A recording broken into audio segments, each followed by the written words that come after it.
3 minutos con 9 segundos. Ese fue todo el tiempo que necesitó Japón para humillar a México aquella noche de julio de 1986. 3 minutos con 9 segundos. Menos de lo que dura una canción. Menos de lo que tarda usted en hervir agua para un café. Ese fue el tiempo exacto que resistió un campeón mundial mexicano sobre la lona del Kokugikan de Tokio antes de caer de espaldas. Con los ojos vueltos, con los brazos abiertos, completamente inmóvil. No se levantó, no pudo levantarse. Lo sacaron del ring en camilla, y mientras se lo llevaban por el pasillo, mientras los médicos japoneses le tomaban el pulso y le hablaban en un idioma que él no entendía, la arena entera rugía. Los aficionados arrancaban los cojines rojos de sus asientos y los lanzaban al aire. Esa costumbre antigua que en Japón solo se hace cuando pasa algo histórico, cuando alguien tumba a un gigante, cuando el país entero siente que ha ganado algo más grande que una pelea. Esa noche Japón tenía un campeón mundial nuevo, y México tenía una herida abierta. Pero lo que nadie en aquel recinto sabía, ni los japoneses que celebraban de pie,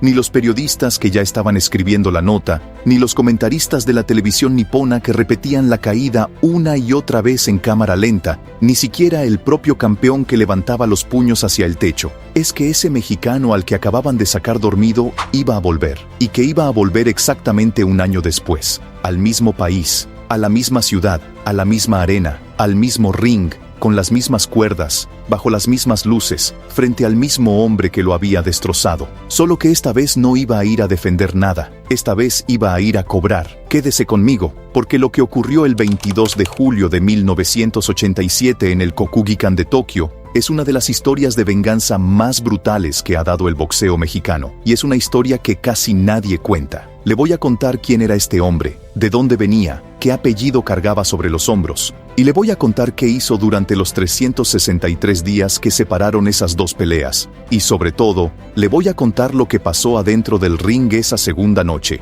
asalto por asalto, minuto por minuto, hasta el último segundo, porque hay un detalle en esta historia que todavía hoy pone la piel de gallina. Después de esa segunda pelea, uno de los dos hombres que subieron al ring esa noche jamás volvió a pelear, nunca más, ni una sola vez en toda su vida. Y no fue por retiro planeado, no fue por una despedida con flores y discursos, fue porque lo que pasó esa noche en Tokio terminó con algo adentro de él que ya no se pudo reparar. Pero vamos por partes, porque para entender la magnitud de lo que pasó esa segunda noche, primero hay que entender la magnitud de la humillación de la primera, y hay que entender una cosa más, que es la que le da a esta historia su verdadero peso. Hay que entender lo que significaba en aquellos años que un mexicano se subiera a un ring en Japón, porque no era una pelea más. Nunca lo fue. En la década de los 80, ir a pelear a Japón era, para un boxeador mexicano, lo más parecido que existía a meterse a la boca del lobo con las manos amarradas. Y no lo digo como frase bonita, lo digo con números. Japón era, en ese momento, una de las potencias absolutas del boxeo mundial. Tenían gimnasios con disciplina militar. Tenían un sistema de desarrollo de peleadores que fabricaba campeones en cadena. Tenían televisoras nacionales que transmitían las peleas en horario estelar y que convertían a sus campeones en estrellas de nivel país, con comerciales, con programas, con portadas. Tenían dinero, tenían organización y tenían algo todavía más peligroso. Tenían las tarjetas. Porque esa era la ley no escrita del boxeo internacional de aquella época, y cualquier persona que haya seguido este deporte durante los 80 se lo puede confirmar. Si usted iba de visitante a Japón y la pelea llegaba a la decisión, usted perdía. Así de simple. No importaba que hubiera hecho la mejor pelea de su vida. No importaba que hubiera conectado el doble de golpes. Si el combate llegaba a manos de los jueces en territorio nipón, con público nipón, con promotores nipones, el campeón local se quedaba con el cinturón. Los mexicanos lo sabían, todos lo sabían. Cuando un mexicano hacía todo ese sacrificio, iba con una sola instrucción en la cabeza: no dejes que llegue a las tarjetas, noquéalo, porque el knockout es lo único que no se puede robar. El knockout es el único veredicto que no admite discusión, ni traducción, ni política, ni conveniencia. Cuando un hombre está en la lona y no se levanta, no hay juez en el mundo que pueda escribir otra cosa. Y ahí está la parte que hace grande a esta historia. Porque México no solo mandaba peleadores a Japón, México ganaba en Japón. Contra toda lógica, contra toda desventaja, contra todo el sistema, los mexicanos iban y ganaban. Y el primero de todos ellos el hombre que abrió esa puerta a machetazos, el que le enseñó a México que sí se podía, se apellidaba Arredondo. Sí, Arredondo, el mismo apellido del hombre que aquella noche de 1986 salió en camilla del Cocuguican, porque esta no es solamente la historia de una venganza personal, esta es la historia de un apellido. Es la historia de una familia de Apatzingán, Michoacán. De ahí salieron los Arredondo, y de esa casa salió primero Ricardo. Ricardo Arredondo nació el 26 de mayo de 1949, y fue el que abrió el camino, el que se fue a buscar la vida con los puños cuando en Apatzingán las opciones eran el campo o el campo, el que aprendió a pelear de la manera en que se aprendía en aquellos años en el México profundo, que era peleando de verdad, sin protecciones, sin nutriólogo, sin preparador físico, sin nada más que hambre y la certeza de que si no ganabas no comías. Ricardo se hizo un peleador temible, de esos que aceptaban lo que fuera, contra quien fuera, donde fuera. Y llegó un momento, a principios de los 70, en que le pusieron enfrente la oportunidad de su vida, un campeonato mundial, pero con una condición: había que ir a Japón, había que ir a Sendai, a más de 11,000 kilómetros de Apatzingán, a pelear contra el campeón mundial superpluma del Consejo Mundial de Boxeo, un japonés llamado Yoshiaki Numata, en su casa, con su gente, con sus jueces. Ricardo dijo que sí, claro que dijo que sí, era un Arredondo. Y el 10 de octubre de 1971, en Sendai, Japón, Ricardo Arredondo hizo lo que se suponía que era imposible. No dejó que llegara a las tarjetas, lo noqueó en el 10º asalto. Y ese día, en una arena japonesa, con el público mudo, un muchacho de Tierra Caliente michoacana, se convirtió en el primer mexicano de la historia en ganar un campeonato mundial en Japón. El primero. Piénselo un segundo. Antes de Ricardo Arredondo, ningún mexicano lo había logrado. Nadie. Y después de él vinieron muchos, vinieron grandes, vinieron leyendas, pero el que rompió la puerta, el que demostró que el muro japonés se podía tumbar, fue un muchacho de Apatzingán. Y Ricardo no se conformó con ganarlo, lo defendió 5 veces. 5. Durante casi 3 años cargó ese cinturón con el nombre de México encima, hasta que en 1974 lo perdió por decisión frente a otro japonés, Kuniaki Shibata. Por decisión, ahí está otra vez la palabra. Ricardo terminó su carrera con 77 victorias, 58 de ellas por la vía rápida. Un pegador, un hombre que tumbaba. Y en esa misma casa de Apatzingán había un hermano menor, se llamaba René. René Arredondo nació el 15 de junio de 1961, 12 años después de Ricardo, y creció en un hogar donde el boxeo no era un deporte, era el negocio familiar, donde el hermano mayor era campeón del mundo, donde el apellido ya significaba algo en Japón antes de que el menor supiera amarrarse los guantes, y hubo un tercer hermano, por si quedaba duda de que esto era cosa de sangre, Roberto, que también se hizo boxeador y que también se fue a Japón y que allá peleó bajo un nombre que hoy suena a leyenda de barrio. Le decían Chiva Arredondo. 3 hermanos, un apellido y un país al otro lado del mundo que se les había vuelto costumbre. René debutó como profesional el 15 de noviembre de 1979 en la Ciudad de México. Tenía 18 años. Y desde el primer día quedó claro de qué estaba hecho, porque el muchacho pegaba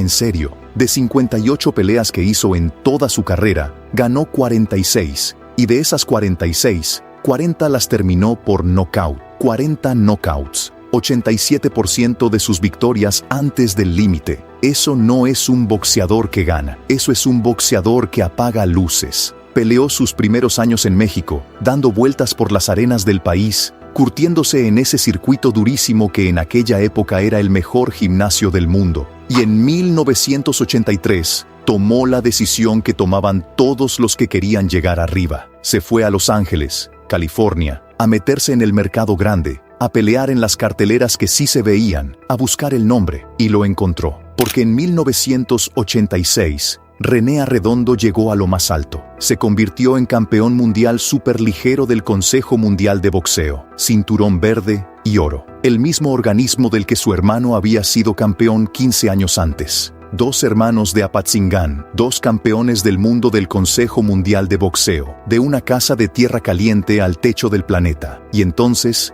llegó la llamada. La primera defensa del título tenía que ser contra el retador oficial, un japonés. Y tenía que ser allá, en Tokio, Otra vez Japón, otra vez el mismo país donde el hermano mayor había hecho historia. René debió haberlo sentido casi como una señal, como si el destino le estuviera entregando la oportunidad perfecta de repetir la hazaña familiar, de completar el círculo, de que los Arredondo firmaran 2 veces sobre la misma pared. Aceptó. Y aquí es donde empieza todo, porque del otro lado del ring no lo estaba esperando un retador cualquiera, lo estaba esperando el hombre más peligroso que Japón había producido en una década. Lo estaba esperando el samurái. Se llamaba Tsuyoshi Hamada. Y para entender por qué Japón entero estaba enamorado de este hombre, hay que entender de dónde salió. Hamada nació el 29 de noviembre de 1960 en Nakagusuku, en la isla de Okinawa. Y Okinawa no es Tokio. Okinawa es la periferia de Japón, la isla del sur.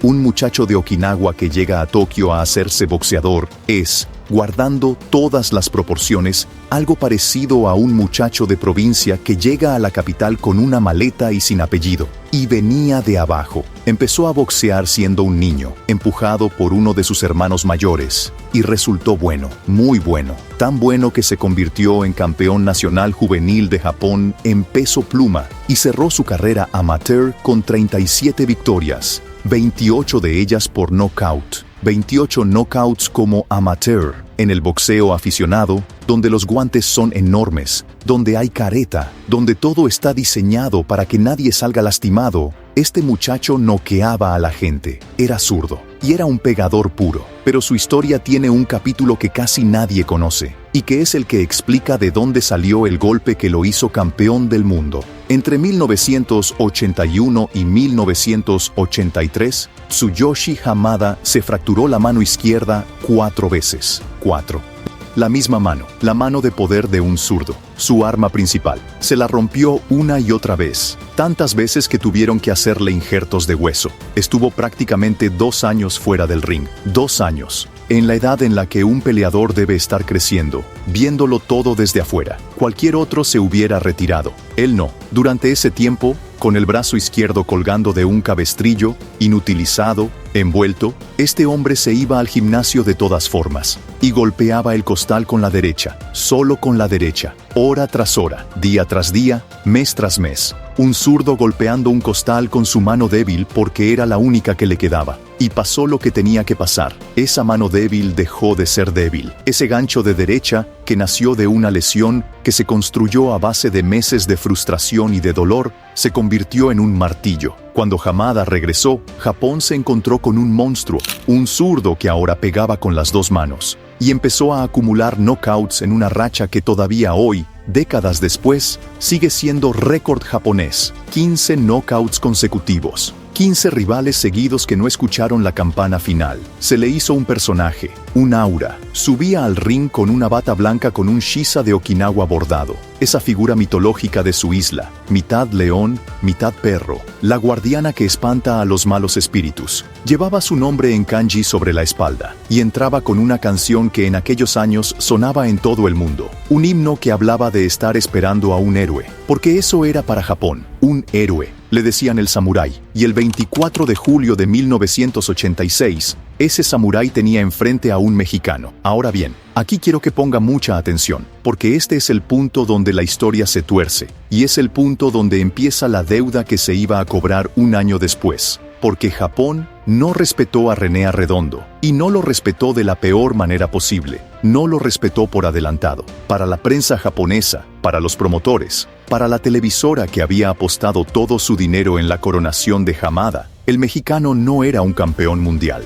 era un trámite, era un obstáculo con nombre exótico que había que quitar del camino para que el país tuviera por fin a su ídolo. Todo el aparato estaba montado alrededor de una sola posibilidad, la victoria del local, la transmisión, la producción, el respaldo, la promoción. Todo apuntaba hacia un solo desenlace. Nadie contempló seriamente que el mexicano pudiera ganar. Nadie. Sonó la campana. Y todo lo que vino después ocurrió en 3 minutos con 9 segundos. Hamada salió a matar desde el primer segundo.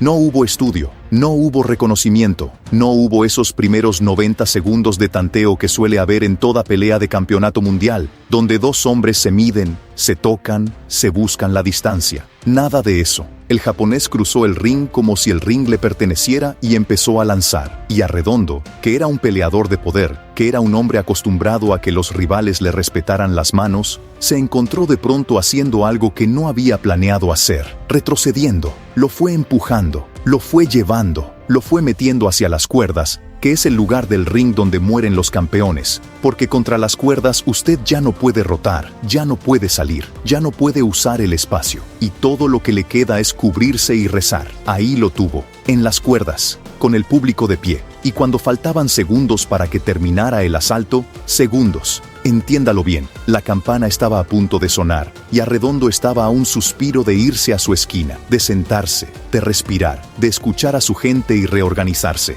En ese momento exacto, Hamada tiró el gancho de derecha, el gancho que había construido con el brazo en cabestrillo, y le pegó. A René Arredondo se le fue la cadera, se le vino el cuerpo abajo, ese descenso involuntario que hace un hombre cuando el cerebro deja de mandar señales a las piernas por una fracción de segundo. Todavía estaba de pie, pero ya no estaba ahí, y entonces llegó la izquierda, la recta de zurdo, directa, limpia, al centro.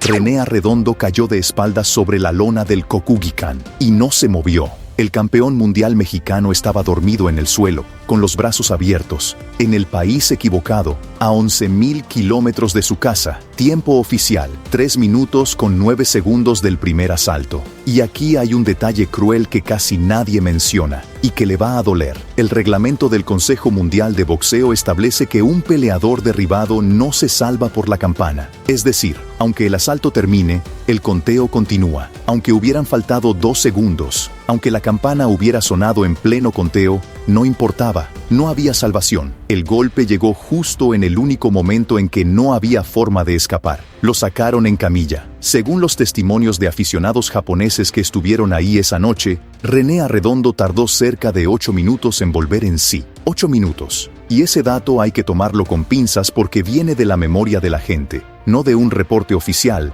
pero le da a usted una idea del tamaño del golpe. 8 minutos en los que un hombre de 25 años, campeón del mundo, hijo de Apatzingán, hermano de una leyenda, estuvo fuera del mundo mientras un país entero celebraba encima de él. Los cojines rojos volaban por la arena. La televisión japonesa marcó, según cuentan, más de 30 puntos de rating. 1 de cada 3 televisores encendidos en Japón estaba viendo eso. Otra vez, es una cifra que circula en los relatos de la época y no en un documento oficial, pero incluso si estuviera exagerada, le dice todo sobre lo que significó esa noche para ese país. Japón tenía a su campeón mundial, el único que tenía en ese momento, su samurái, y en el vestidor, del otro lado del pasillo, un mexicano que apenas estaba recuperando la conciencia, se enteraba de que ya no era campeón de nada. Ahora escuche con mucho cuidado lo que dijo ese hombre, porque cuando los reporteros entraron a preguntarle qué había pasado, René Arredondo dijo que no recordaba cuál había sido el golpe final. Dijo que había sido un golpe muy impactante.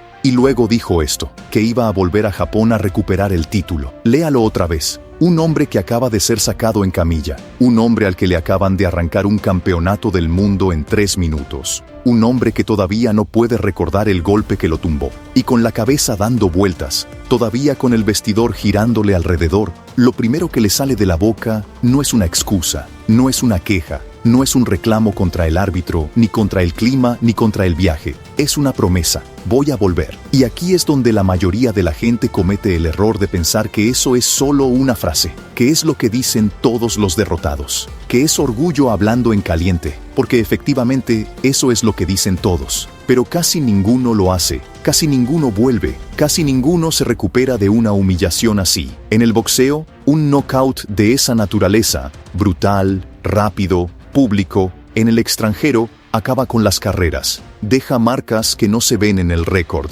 Un hombre que fue apagado de esa manera muchas veces ya no vuelve a ser el mismo, porque cada vez que le tiran un golpe, una parte de él recuerda la lona de Tokio. Así que la pregunta que importa, la pregunta de la que depende toda esta historia, es esta. ¿Qué hizo René Arredondo con los 363 días que vinieron después? Porque ese año que nadie filmó, ese año del que no hay imágenes espectaculares ni entrevistas famosas, es donde se ganó realmente la pelea del 22 de julio de 1987. Y le voy a decir exactamente lo que hizo. Pero antes tengo que contarle qué estaba pasando del otro lado del mundo. Porque mientras el mexicano trabajaba en silencio, el samurái de Okinawa estaba viviendo su año de gloria y estaba escondiendo un secreto. El secreto de Tsuyoshi Hamada estaba en sus rodillas. Desde julio de 1985, un año antes de ganar el título mundial, Hamada arrastraba una lesión de menisco en la rodilla derecha. Se la había hecho peleando,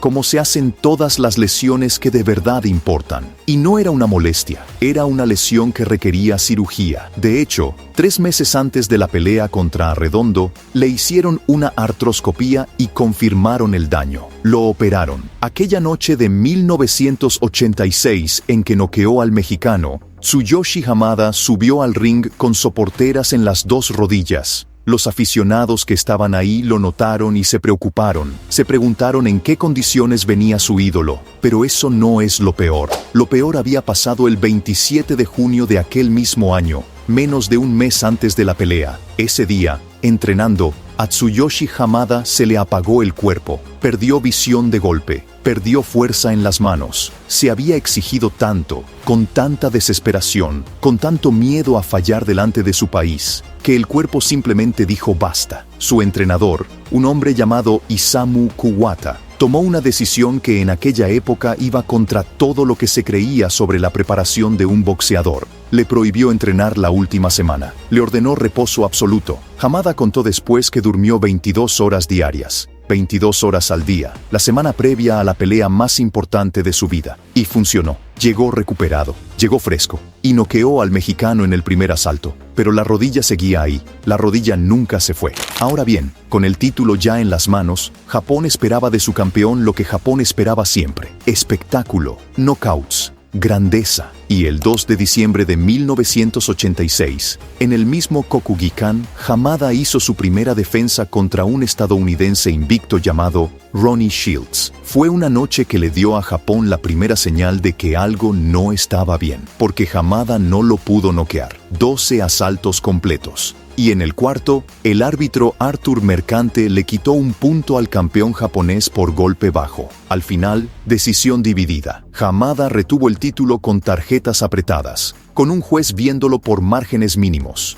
Shields, el estadounidense, salió a decir que él creía que había ganado. Dijo que Hamada era un peleador, pero que él era un boxeador. Y entonces Hamada dijo algo que a mí, personalmente, me parece la frase más reveladora de toda esta historia. Algo que explica la presión brutal bajo la que vivía este hombre. Dijo que los aficionados japoneses siempre esperaban que él ganara por nocaut. Y que por eso, para él, ganar por decisión significaba una derrota. Deténgase un segundo en eso. Acaba de retener un campeonato del mundo. Acaba de vencer a un invicto. Y lo vive como una derrota, porque su país no le perdona que la pelea haya llegado a las tarjetas. Ese era el peso que cargaba el samurái. Un país entero encima, una rodilla destrozada abajo y una exigencia que no admitía humanidad. Mientras tanto, del otro lado del Pacífico, en Los Ángeles, un mexicano trabajaba. Cuando le preguntaron después de la segunda pelea qué había hecho durante ese año,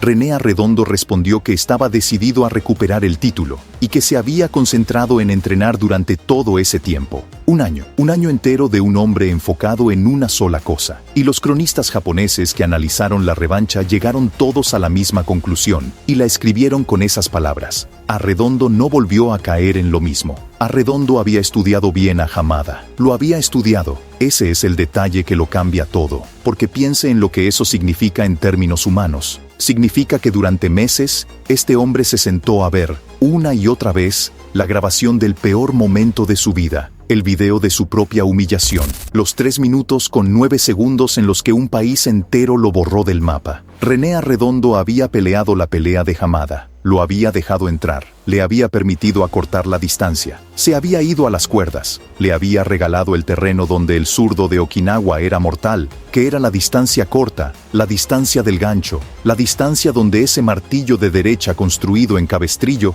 tenía todo el ángulo del mundo para llegar. Y había un dato físico que Arredondo tenía a su favor y que en la primera pelea no usó absolutamente para nada. René Arredondo medía 1,80 m.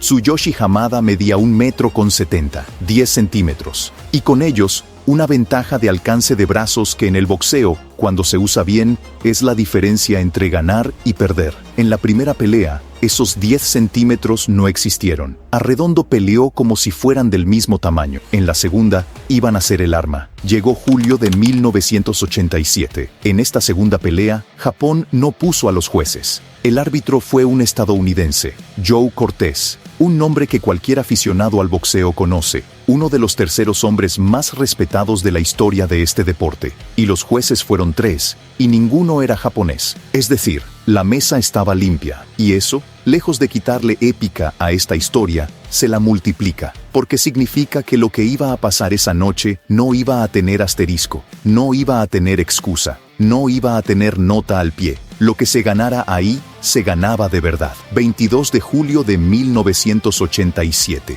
El Kokugikan estaba lleno. Japón venía a ver a su samurái confirmar lo que ya había demostrado, que el mexicano no le llegaba, que lo del año anterior no había sido casualidad, que se lo iba a volver a llevar entre las patas.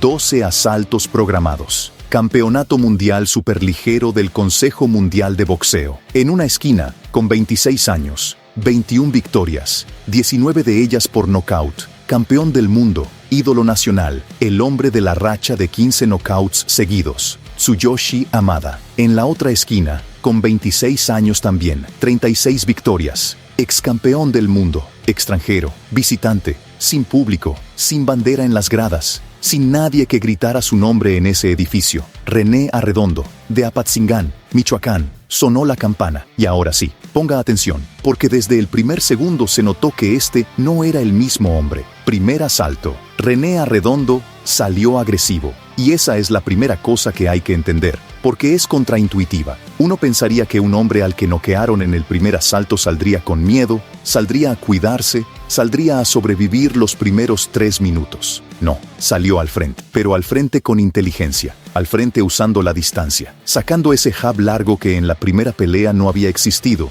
midiendo con la izquierda extendida, manteniendo al japonés en la punta de los guantes, negándole el terreno corto. Y entonces, en ese primer asalto, pasó algo que hizo que el Kokugikan se quedara callado por primera vez en la noche. René Arredondo conectó una mano derecha, una recta dura, limpia, a la cara del campeón.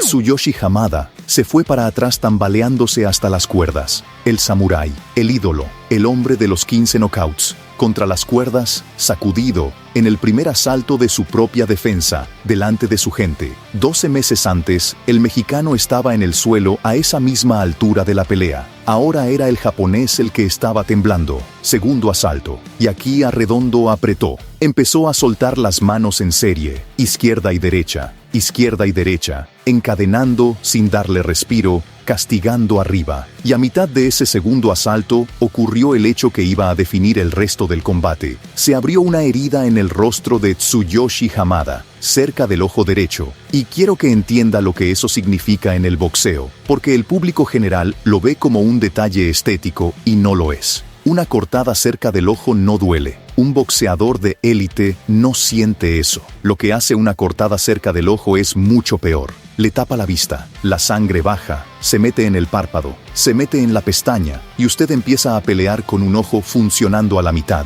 Y en el boxeo, usted no esquiva lo que ve, usted esquiva lo que alcanza a ver a tiempo. El golpe que lo noquea a usted nunca es el que ve venir. Le acababan de quitar la mitad del radar al campeón del mundo y todavía faltaban 10 asaltos. En la esquina japonesa trabajaron esa herida entre asalto y asalto, como se trabaja siempre, con hielo, con presión, con las sustancias que se usan para cerrar. Tercer asalto. Y ahora le voy a contar la parte que hace que esta pelea sea grande de verdad, porque Tsuyoshi Hamada no se rindió. Al contrario, el tercer asalto lo ganó él, sangrando, con la vista comprometida, con la rodilla que arrastraba desde hacía 2 años, con todo el país encima. El samurái de Okinawa sacó de algún lugar lo que le quedaba y se fue para adelante. Y por 3 minutos volvió a ser el hombre que había noqueado a 15 rivales seguidos.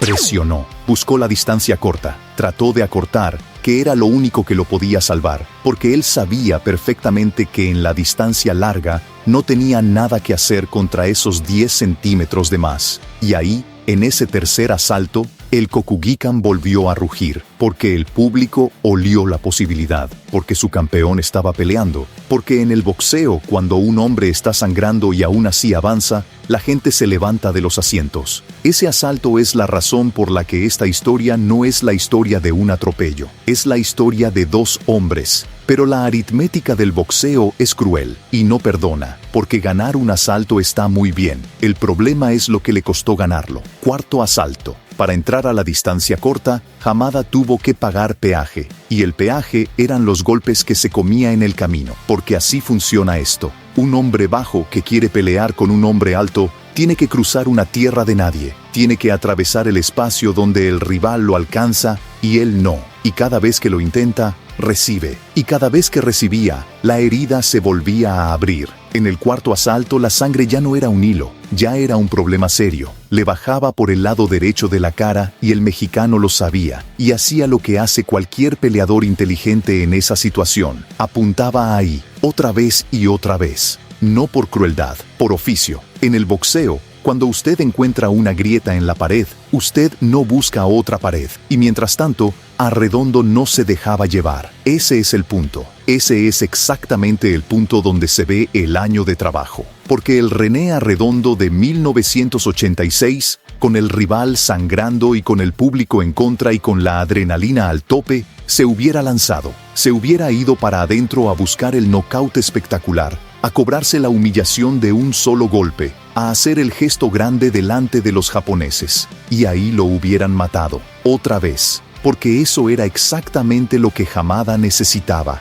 que el mexicano se emocionara, que se metiera, que le regalara la distancia. Pero no se metió, se quedó afuera, frío, metódico, cruel en el mejor sentido de la palabra. Jab, distancia, recta, salir. Jab, distancia, recta, salir. Sin apuros, sin gestos para la tribuna, sin darle al ídolo local un solo centímetro de esperanza.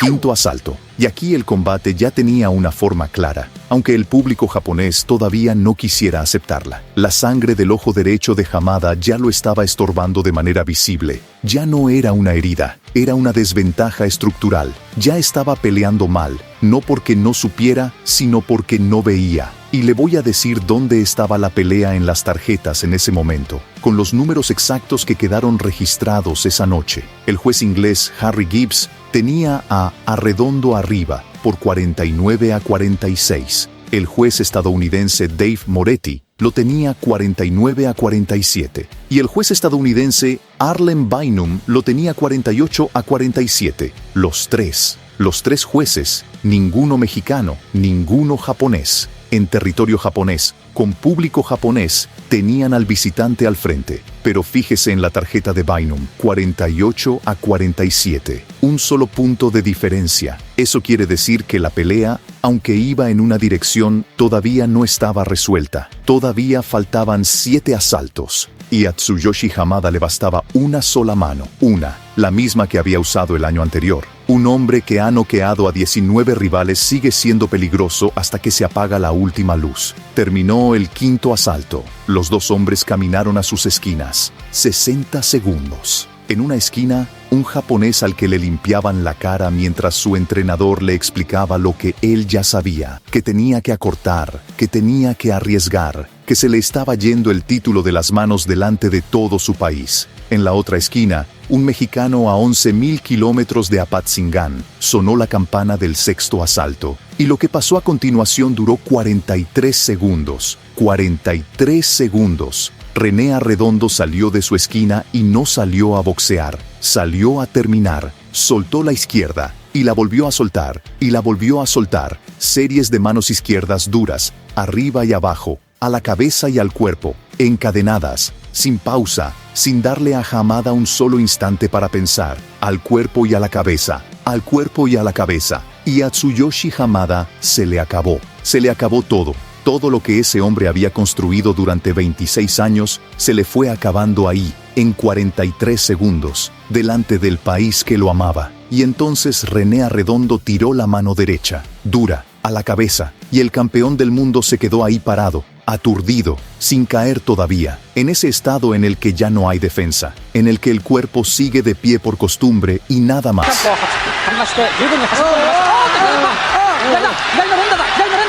Joe Cortés se metió y abrazó al japonés, y movió los brazos y detuvo el combate. 43 segundos del sexto asalto, y en ese instante, en la casa del sumo, en el templo del deporte nacional japonés, con la arena llena, con los jueces extranjeros, sin ninguna posibilidad de discusión, sin ningún asterisco, sin ninguna nota al pie, sin ningún robo, sin ninguna excusa, René Arredondo, de Apatzingán, Michoacán, volvió a ser campeón del mundo. Y no hubo cojines rojos volando esa noche. Hubo silencio, un silencio japonés, de esos que son casi respetuosos, de esos en los que un país entero entiende al mismo tiempo que se acabó algo. Un mexicano había entrado solo a la casa de ellos, había hecho lo que había que hacer, y se estaba llevando el cinturón de regreso. Cuando le preguntaron qué sentía, René Arredondo respondió con una frase que no necesita adornos, y que ojalá se enseñara en las escuelas. Dijo que el cinturón de campeón era suyo, y que se lo iba a llevar de regreso a México, suyo, de vuelta a casa. Ahora déjeme cerrarle la historia, porque el final es lo que la vuelve inolvidable. ¿Se acuerda que al principio le dije que uno de los dos hombres que subieron al ring esa noche jamás volvió a pelear? Fue Tsuyoshi Hamada. Al principio no lo aceptó, es lo lógico. La serie estaba empatada, 1-1, y en el boxeo el 1-1 pide desempate. Hamada quiso la tercera pelea. Empezó a moverse para conseguirla, a preparar el regreso, a buscar la manera de recuperar lo que había perdido en 43 segundos. Pero la rodilla no mejoró, nunca mejoró. Esa rodilla derecha que se lesionó en 1985, la que le operaron antes de la primera pelea, la que llevaba envuelta la noche en que noqueó a un mexicano y se convirtió en el ídolo de un país, esa rodilla no le permitió volver a ser boxeador. Y además pasó otra cosa que cerró la puerta del todo. Arredondo dejó de ser campeón poco tiempo después, así que ya ni siquiera había un título en juego. La tercera pelea perdió su razón de existir, así que Tsuyoshi Hamada se retiró a los 26 años, con 24 combates en toda su vida profesional, 21 victorias, 19 por nocaut, 2 derrotas. Y las 2 derrotas se las puso el mismo hombre, un mexicano. Su récord de 15 knockouts consecutivos sigue siendo, hasta el día de hoy, récord de Japón. Nadie lo ha superado. Y hay un dato precioso que demuestra el tamaño que tuvo este hombre en su país. Cuando el autor George Morikawa creó al protagonista del manga de boxeo más famoso de la historia de Japón, se inspiró en parte en él. Millones de personas en todo el mundo han leído esa historia sin saber que uno de sus modelos fue este muchacho de Okinawa que perdió su corona contra un michoacano. Hoy Tsuyoshi Hamada está vivo, es comentarista de boxeo en la televisión japonesa, escribe análisis en revistas especializadas, y desde el año 2007 es directivo de una de las promotoras de boxeo más importantes de Japón. Le fue bien, se ganó el respeto de su país para siempre. Y René, aquí es donde la historia se vuelve honesta, y le voy a contar la verdad completa, porque no vinimos a vender un cuento de hadas. René Arredondo perdió el título en su primera defensa, el 12 de noviembre de 1987, apenas 4 meses después de la noche de Tokio. Se subió al ring en Los Ángeles contra un peleador estadounidense tremendo llamado Roger Mayweather, y cayó 3 veces en el sexto asalto. Se acabó ahí. El reinado más difícil de conquistar de la historia del boxeo mexicano duró menos de 4 meses. Su última pelea fue el 8 de junio de 1997, en Hollywood, California, contra otro excampeón del mundo mexicano, Carlos Palomino. Lo noquearon en el primer asalto, y la Comisión de California hizo lo que tenía que hacer. Lo retiró oficialmente, le quitó la licencia, le dijo que hasta ahí. Cerró con 46 victorias, 40 por nocaut y 12 derrotas. Hoy René Arredondo está vivo y vive en Los Ángeles. Y le voy a decir en qué trabaja, porque me parece hermoso. Trabaja en gimnasios de boxeo, entrena gente, le enseña a otros a hacer lo que él hizo. está casado y tiene 2 hijos ya adultos. Un hombre que fue sacado en camilla de un ring en Tokio y que volvió un año después a recuperar lo suyo, hoy le enseña a algún muchacho de Los Ángeles cómo tirar un jab. Y déjeme darle un número, para que dimensione lo que México ha hecho contra Japón en el ring, porque es un número que muy poca gente conoce. Según el propio Consejo Mundial de Boxeo, desde su fundación, mexicanos y japoneses se han enfrentado 122 veces por un campeonato del mundo de ese organismo. 122 peleas. México ha ganado 62. Japón ha ganado 57. Con 2 empates y un combate sin decisión, México va arriba, contra la potencia, contra el sistema, contra las tarjetas, contra el viaje de 20 horas, y la comida que no reconoces, y el idioma que no entiendes, y el público que no te grita. Contra todo eso, yendo de visitante casi siempre, México va arriba. Y esa ventaja está construida con noches como la del 22 de julio de 1987. Está construida con hombres como René Arredondo, que no son los más famosos, que no salen en los documentales grandes, que no tienen estatuas, que hoy dan clases en un gimnasio de Los Ángeles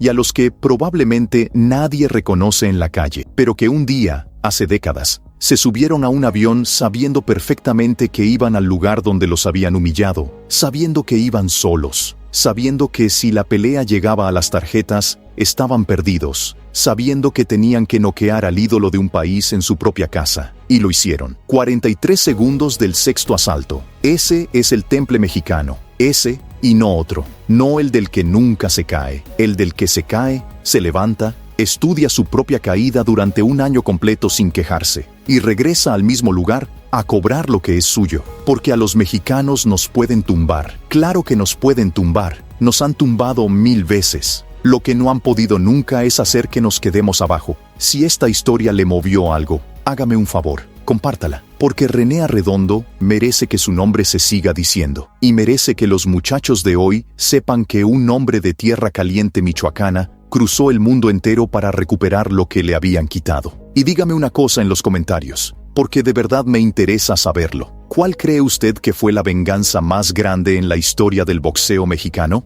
Nos leemos abajo.